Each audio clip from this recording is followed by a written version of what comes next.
ত্রয়োদশ সংসদের প্রথম অধিবেশনে বেশিরভাগ ক্ষেত্রেই অপ্রাসঙ্গিক বিষয় নিয়ে আলোচনা হয়েছে সরকারি আর বিরোধী দলের কাদা ছোঁড়াছুড়ি। এছাড়া সরকারের জবাবদিহিতার প্রসঙ্গেও আসেনি আলোচনা। প্রথম অধিবেশন নিয়ে এমনই মূল্যায়ন করলেন বিশ্লেষকরা। তারা বলছেন, নীতি ও জাতীয় গুরুত্বপূর্ণ বিষয় নিয়ে আলোচনা হওয়া উচিত ছিল আরও বিস্তৃত পরিসরে। আশিকিন প্রিন্সের রিপোর্টে দেখুন বিস্তারিত। সময়ের সাথে সাথে দেখা দেয় নিত্য নতুন প্রয়োজন। রেডি থাকতে হয় প্রতি মুহূর্ত। তাই এলো ইনোভার, যেন আপনি লাইফে থাকেন রেডি প্রতিদিন। Innova, designed for now. গেল 12ই মার্চ শুরু হয়ে 30 এপ্রিল পর্যন্ত চলে ত্রয়োদশ সংসদের প্রথম অধিবেশন, যা অনেক নতুনের সাক্ষী হয়েছে এই সংসদ। রাষ্ট্রপতির ভাষণ ঘিরে প্রথম দিনই বিরোধী দলের ওয়াকআউট শুরুতেই উত্তাপ ছড়ানোর আভাস দিয়েছিল। এক পর্যায়ে চূড়ান্ত বিরোধে রূপ নেয় অন্তর্বর্তী সরকারের জারি করা 133টি অধ্যাদেশ বিল আকারে উত্থাপনের পর।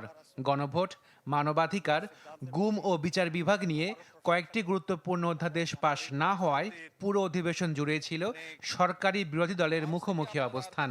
এসব আলোচনা আর বিতর্কের বেশিরভাগই জুড়ে ছিল জুলাই সনদ, 71, 24 আর দলীয় নেতাদের প্রশংসা। প্রথম অধিবেশন কেমন ছিল? রাজনৈতিক বিশ্লেষকরা বলছেন, তর্ক জমে উঠলেও সংসদীয় বিতর্কের অভাব ছিল স্পষ্ট। ছিল বিভিন্ন অপ্রাসঙ্গিক বিষয়ও। পার্লামেন্টের ডিবেট হলো কোনো একটা আইনের ব্যাপারে যখন আপনি এক ধরনের আর্গুমেন্ট দিচ্ছেন যে আইনটা এরকম হওয়া উচিত, যেন আমাদের অধ্যাদেশগুলো যেটা পাশ হলো, আরেক সদস্য অন্য অ্যাঙ্গেল থেকে আরেক রকম ব্যাখ্যা দিচ্ছেন, তখন 2 ব্যাখ্যা, 3 ব্যাখ্যা, 5 ব্যাখ্যা, 5 জনের ব্যাখ্যার মধ্য দিয়ে একটা ব্যালেন্সে আসে। সেটাই হলো পার্লামেন্টের ডিবেট। ধন্যবাদ প্রস্তাবের উপর আলোচনা করতে গিয়ে অন্য প্রসঙ্গ চলে আসছে এবং জাতীয় জনগুরুত্বপূর্ণ যে বিষয়গুলো, বিশেষ করে আপনার হামের সমস্যার কারণে আপনার অনেকগুলো বাচ্চা মারা গেল, তেলের সংকট নিয়ে, এটা নিয়ে আলোচনা হতে পারতো, বা বাংলাদেশের যে ফরেন পলিসি সেটা নিয়ে আলোচনা হতে পারতো। বিশ্লেষকরা বলছেন, সংসদের প্রথম অধিবেশনে নীতি সংক্রান্ত আলোচনার চেয়ে বেশি হয়েছে কাঁদা ছোড়াছড়ি। অতীত রাজনৈতিক যে ভূমিকা, সেগুলো নিয়ে বেশি আলোচনা হয়েছে।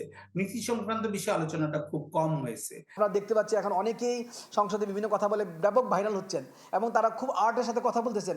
আর্ট করে কথা বলাটার জন্য সংসদ নয়, সংসদ একটা দায়বদ্ধতার জায়গা। সংসদ জনগণের টাকায় পরিচালিত, ট্যাক্সের টাকায় পরিচালিত। সুতরাং মনে রাখতে হবে, এখানে কেউ যেন এমন কথা না বলেন যে কথাটা সংসদীয় আচার আচরণের সাথে যায় না। সংসদ সদস্যদের বড় অংশই নবাগত হওয়ায় কার্যপ্রণালী বিধি ঠিক মতো মেনে চলতে পারেননি অনেকে। তাই দ্বিতীয় অধিবেশনে বিষয়গুলো গুরুত্ব দেওয়ার আহ্বান বিশ্লেষকদের। 26 তারিখের কথা শুনি নাই। Ashikin Prince, channel 24, Dhaka.